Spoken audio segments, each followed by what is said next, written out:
Indonesia, dengan jumlah penduduk lebih dari 270 juta jiwa, hidup tersebar hingga pelosok Nusantara.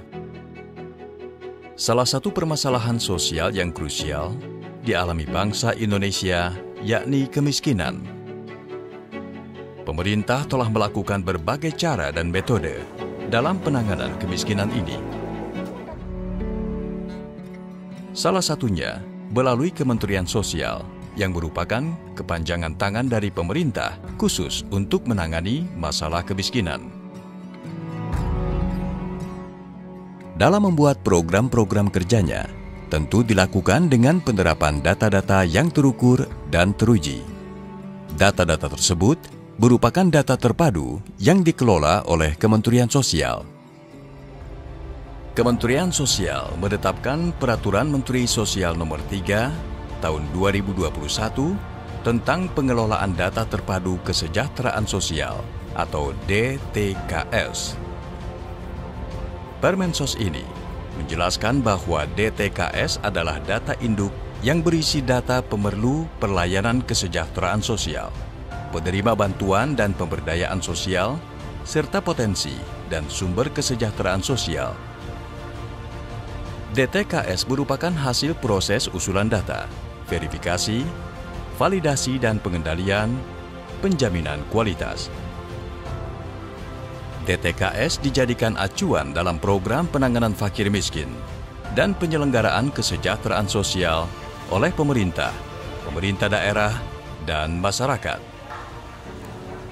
DTKS dikelola Pusdatin Kesos Kementerian Sosial dengan perbaikan data oleh pemerintah daerah dengan aplikasi Sistem Informasi Kesejahteraan Sosial Next Generation atau 6NG sejak tahun 2017.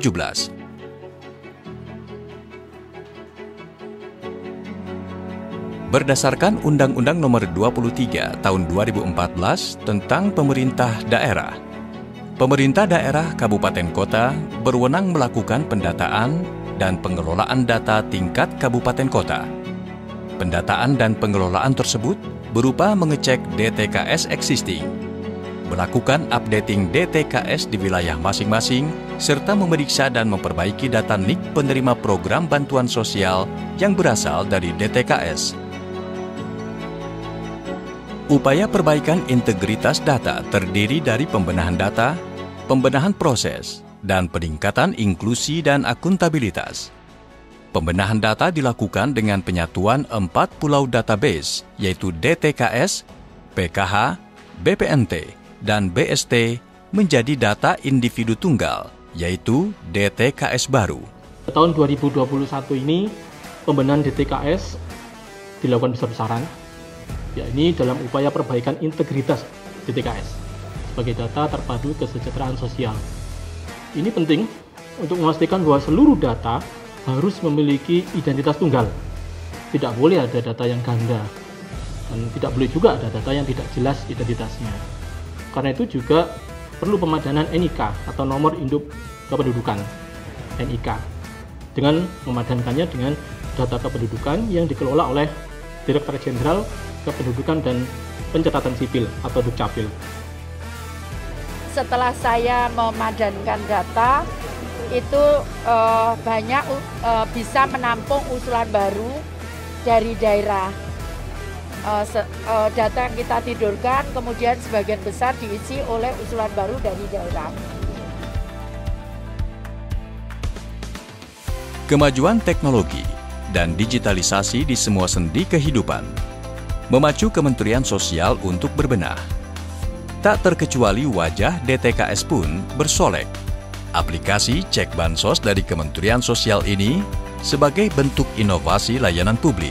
Pemerintah juga menyediakan fasilitas yang kita sebut dengan usul dan sanggah.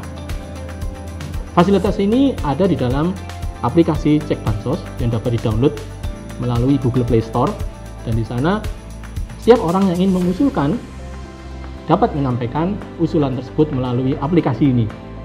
Aplikasi ini memungkinkan penerima manfaat dapat mengecek statusnya melalui akun yang telah dibuatnya. Pada akhirnya, DTKS ini menjadi alat yang tangguh dan diandalkan Kementerian Sosial. khususnya sebagai basis data penerima maupun program perlindungan sosial. Diharapkan, dengan pembenahan pengelolaan DTKS, maka penyaluran bantuan sosial tepat sasaran.